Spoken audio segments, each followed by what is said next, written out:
namusengera bakonfa konse kuntumule tambiro bunkolani obu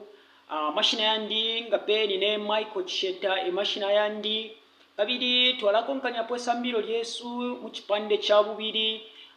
twalipangako introduction mu isambiro lyo twayimya ilireso kutila ti youth ministry in the church kanshi twashire bulapo ka sub theme eko twashire londolapo kwebati Imisepela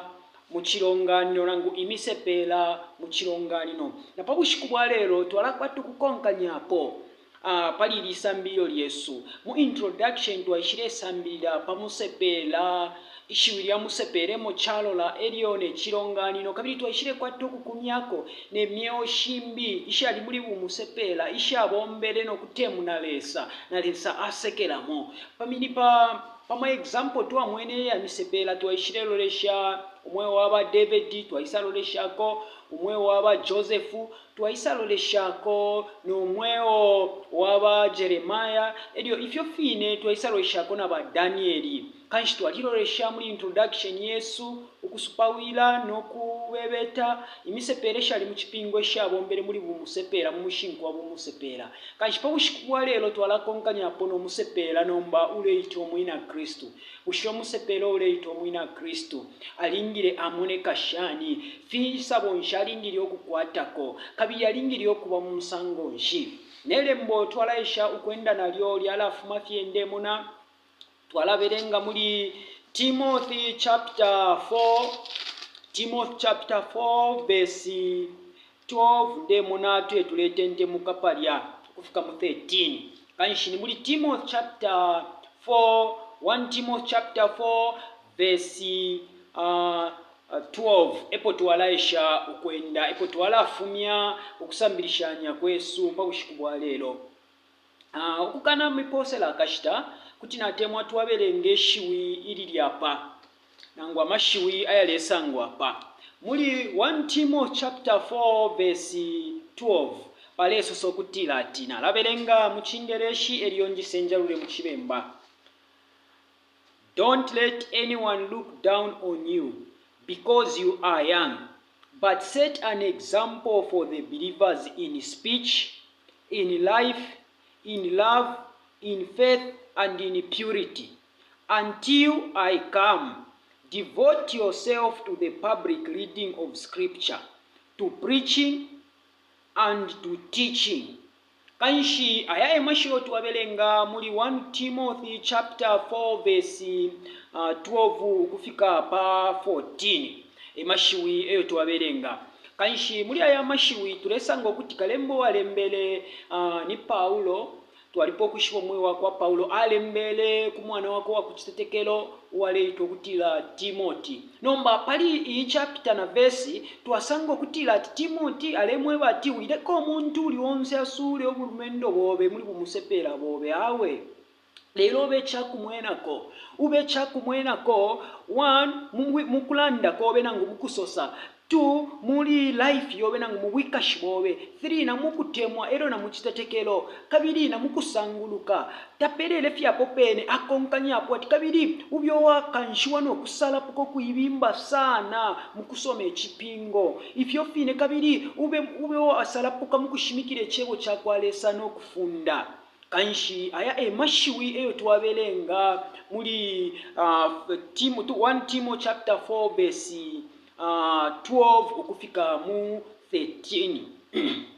kanshi ndefo nomba tusambirisha nyepo ifintu fimo efikomo efyo tubulirepo apa ukulolenkana nefyo twachiberenga ichakubalirapo amwe wati wireko omuntu asuli obulumendo bobe uyibale batimu ali musepela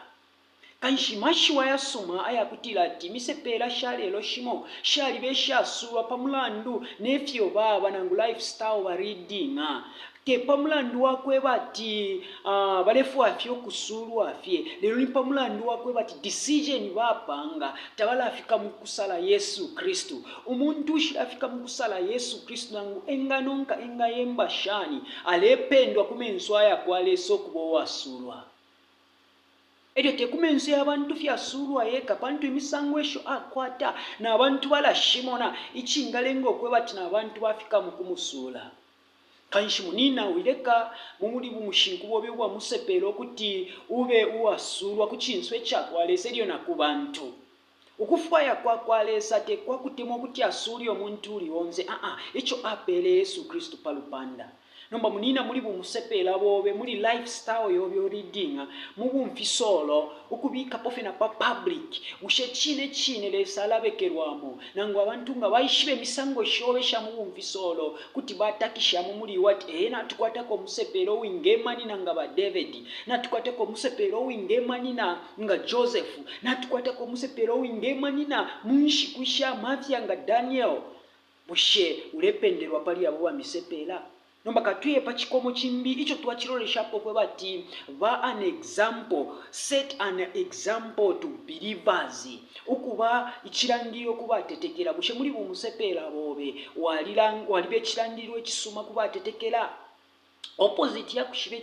ichirangiro ekisuma kuba tetekera kube ekipunwisho kuba tetekera.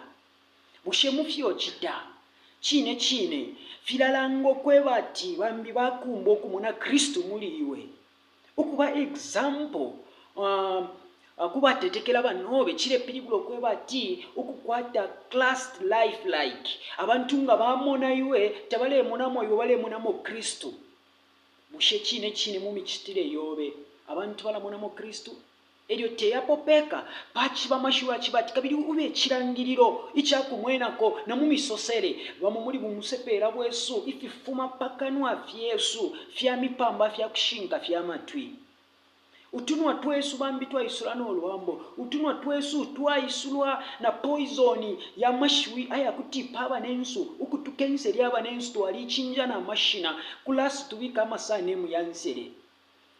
Tebu Imisepela ubwalinga umuntu leito mwina Kristu Imisepela ukubamo mumilandile yako mumisosere kanshi tulingire twachinja mululimi lwesu mufyo tulelanda temululimi fye mweka atina mu life Yesu tubecha kumwenako mumikalire Yesu lifestyle Yesu yabashanyi Imisepela omwina Kristu lifestyle yako emifwalire ifwile ilelanga bumushiro tekwe bati nshire bati nomba kufwala fechi fwale awe lelo kufwala kwenu kufile kwaba ukwawa makabiri kulelanga bumushiro tekulanga ekipunwisho kumenso yambinga bamona abantu bafire bale mona Yesu Kristu muri mwena mumifwalire muri Imisepela bwenu teyapofye peka kabiri aisa londola Paulo ati kabiri na mukutemwa ukukutemwa Paulo alela ndapo kutemwa kwa malavinya ukutemwa alela ndapo Paulo apa kutemwa kwa munobe okufumya abanobe mu kirindi kyamfwa ukwakushimikira kwembira nsuma abanobe ukwakukoseresha abanobe chewo mufintu ifisuma bambi ukutemwa tu ishiba tukoseresha abanensu ukukwata tu boyfriend na tu girlfriend tukoseresha abanensu kushaba kashibe supamayanda nokuya mukupango uchende ekutemwa bambi tu ishiba muri Imisepela bwesu ati nalitemwa munanje nali busungire nkama pantu enda na bamukabene ukote kutemwa lese kwa lefuana ngwe kwalela ndapo Paulo chinja muri Imisepela bobe teyapo peka kabira ndati ube chilangiro na mukutetekela na mukukwata faith mukukwata that faith ube chirandiro bamo faith Yesu twakwata tuishiba felesa nga tuli mu mafia lero nga twapaka matu akwata kwaka nono nishino kulongana awe na lifestyle ya Imisepela nishi yafika pa kuchinja nomba ukufaya kwakwalesa kwa kutila tuishibe chinene chishinkane chisetekero chesu chifume panshi ya mitima Yesu ukuti tuishibelesa munshita shonze mukusekerera na mumachushi monse ichisetekero chesu chibe chatena nga tuwasambira sana pantu natuliranda pa chisetekero pa bushiku bwa lero elyo chimbya mwe bati muri purity mukusanguluka mumibele yobe ubyo wasanguluka umuntu wasanguluka umuntu apatulwako for something which is holy ushe iwo walifika mukupatulwako walisanguluka mukutontonkanya kobe bushe kwaliwo kwasanguluka mumierenganyishe yobe bushe yalibe yasanguluka bambye fyo tuelenganya mutima feka mbone wesu efyo upompe wingeshi ba mafia twakwata mukwerenganya kwa ifintu numba tulingire tu ababa asanguluka mumisosere na muri fyonse elyo aisa society kabiri ube devoted nangu ube dedicated mukubelenga ama scriptures efyo Paulo akoseresha timo nga imoniri lali mwaikete pofye chipingo chakwalesa nokubelenga Chali bekyashupa bamu okwikatapo ffe ekipingo n'okuberenga tetuwaba devoted tetuwaba dedicated mukuberenga ekipingo ekyakwaleesa nomba pamongo omusepero wakwaleesa ulekosereshiwo kwishiwo kutila tulindire wakwata kwenshitayimo yakuberenga ekipingo kyakwaleesa bantu ekipingo kyakwaleesa amalembo yabamo yantu yaputwa n'omupashi wa mushiro ati yesira mukusambilisha mukusalapula mukukalipira okuti omuntu wakwaleesa abyowawuloloka mukubomba omulimu pakuba muli bw'omusepera bwenu umufuma kyumi okuti leesa ate munwa muli bayimwe koseri mukuberenga ekipingo muli bw'omusepera bwenu teyapopeeka ati kabiri ube devoted mukufunda ekyebwe kyakwaleesa kabiri fyofine n'okusambirisha n'okubirembira nsuma muninane ninshiteisuma muli bw'omusepera bwoba eri olina amaka ayakwenda ayakusabankanya eri olekalabanda olekiribinda munshikusha mumusepera bwobi olekyankwa olina amaka ayafulisha uyakitamisi yabomfyo kusabankanya embira nsuma n'okubira ekyebo kyakwaleesa ebumusepera ulefwaika mukyali ki tebumusepera obwakumfa fya tibali pera amafumo okoyanga tebumusepera obwakumfa fya tibali kiteefyo balireta emirandu nibo musepero kwa kusabankanya embira nsuma wako bati abantu nga balolesha bamona kristu muliwe ushe munina niwe musepera munandi we mwina kristu uli musepera wa musango nshi ushe yesu ngayishire lero kuti atemunwa ushe ulela ngo kutila yesu aikala muliwe mumikalire yobe kanshi pabushiku bwa lero emashiwe yo twachikwata eri kuti natemona ikata kuna mashiwe yakulekeresha panono eyo asosele nga tuwabutukira mu verse 14, 1 Timothy chapter 4 verse 14. Mulelanda, do not neglect your gift which was given you through a prophetic message when the body of elders laid their hands on you. Apeshiwindefu ambule pofie lishiwilya kwebati, do not neglect your gift. Twaliperwa bamo ifyabu pefya lekana ifyabu petu ifichitamisi yuzu kutamisha kwa bantu kuli kristo tepamulandu wabu musepela muli bumusepela bwenu bombeni soseni nabakalamba kuti bamfa kwa mano kuli bayimwe pamulandu na kusanguluka kwenu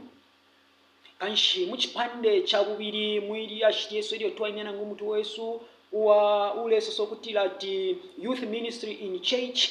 imisepela muchironganiro twachiba muchipande cha bubiri icho icha chilalondorola nomba ifyo musepelo mwina kristo alingiri okuba ukulingana nefyo paulo akoseleshe timoti namulaliko kuti tukesesangwa nokutamba obunkolanya bukakonkapo muchipande cha namba 3 epo tukesa mukulolekesha okukonkanyapo muisambiro lya youth ministry